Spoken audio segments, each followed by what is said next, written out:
आज हम जानते हैं जो कुछ बेसिक फार्मूले साइंस से रिलेटेड बाइलिंगुअल जानेंगे। सबसे पहले एक्सेलरेशन ड्यू टू ग्रेविटी या एक्सेलरेशन के बारे में जानते हैं क्या होता है।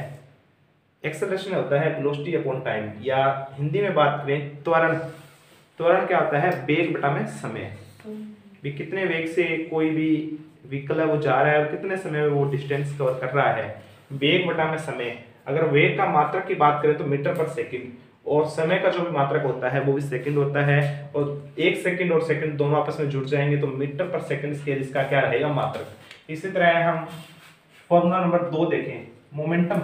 मोमेंटम क्या होता है? मास इनटू में वेलोसिटी। कितनी कोई बॉडी है उसका कितना मास है और किस वो वेलोसिटी से वेग से जा रही है, तो उसको क्या कहेंगे? संवेग कहेंगे। संवेग क्या होता है? द्रव्यमान गुणा में वेग। तो जो द्रव्यमान, कोई भी चीज का द्रव्यमान का जो मात्रक होता है वो किलोग्राम होता है, और जो वेग का मात्रक होता है मीटर पर सेकंड होता है। तो संवेग का मात्रक रहेगा किलोग्राम मीटर पर सेकंड स्क्वायर। इसी तरह हमारा फॉर्मूला नंबर 3 रहेगा फोर्स। फोर्स क्या होता है? मास इनटू में एक्सेलरेशन। जो बल क्या होता है, अगर हम हिंदी में देखें, बल क्या होता है? द्रव्यमान गुणा में त्वरण। द्रव्यमान का जो मात्रक रहता है, देखते हैं क्या होता है। द्रव्यमान का मात्रक होता है किलोग्राम और त्वरण का मात्रक होता है मीटर पर सेकंड स्क्वायर।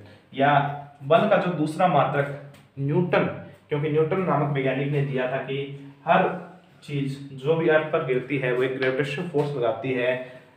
तो बल का जो सिद्धांत है वो न्यूटन नामक वैज्ञानिक ने दिया था, इसी के लिए उनके सम्मान में एक बल का जो मात्रक है वो न्यूटन भी रहता है। अगर हम चौथा फॉर्मूला देखें, इसी तरह एनर्जी, हीट और वर्क, तीनों का जो फॉर्मूला अगर हम बात करें या यूनिट की बात करें, तीनों सेम होता है। वर्क या फोर्स, फोर्स क्या होता है? फोर्स, वर्क क्या होता है? Force multiply displacement. किसी वस्तु पर हम कितना फोर्स लगा रहे हैं और कितने डिस्प्लेस हो रही है, तो उसको हम क्या कहेंगे? वर्क कहेंगे। अगर कोई भी वस्तु है, हम फोर्स लगा रहे हैं 20 न्यूटन और वो डिस्प्लेसमेंट 0 हुई है, तो साइंस की लैंग्वेज में वो वर्क नहीं माना जाएगा। डिस्प्लेसमेंट का मतलब होता है अपनी पोजीशन को चेंज करना, अपनी पोजीशन से डिस्प्लेस हो जाना।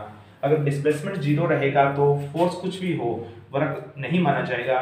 तो कार्य क्या होता है? बल गुणा विस्थापन। जो कार्य का जो मात्रक होता है, अगर हम बात करें, बल का जो मात्रक होता है किलोग्राम मीटर पर सेकंड स्क्वायर, और मल्टीप्लाई में हम विस्थापन को मीटर में मेजरमेंट करते हैं तो kilogram metre square second square. और जो दूसरा मात्रक है वो होता है जूल।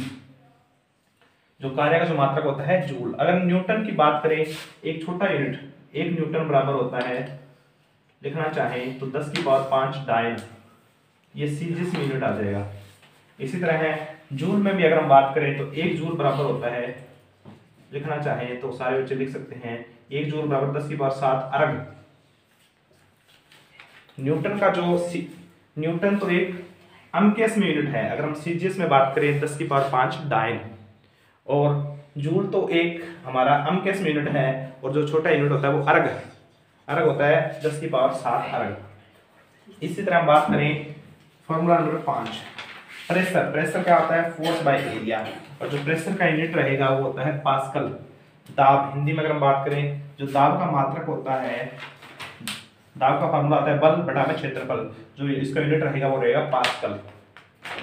इसी तरह अगर हम बात करें, 2 एनर्जी और होती है, काइनेटिक एनर्जी और मैकेनिकल एनर्जी। काइनेटिक एनर्जी का फॉर्मूला रहता है हाफ एम वी स्क्वायर।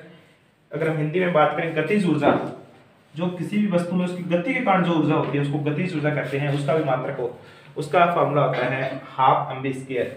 जो formula number 7 mechanical energy, mgh, या जो हमारा लास्ट फार्मूला है हिंदी में बात करें स्थितिज ऊर्जा, तो mgh। जी की बात करें, अगर हम इंग्लिश में एक्सेलरेशन ड्यू टू ग्रेविटी, और जिसकी वैल्यू होती है 9.8 मीटर पर सेकंड स्क्वायर, या हिंदी में बात करें गुरुत्वीय त्वरण, जिसकी वैल्यू 9.8 मीटर पर सेकंड होती है। Thank you.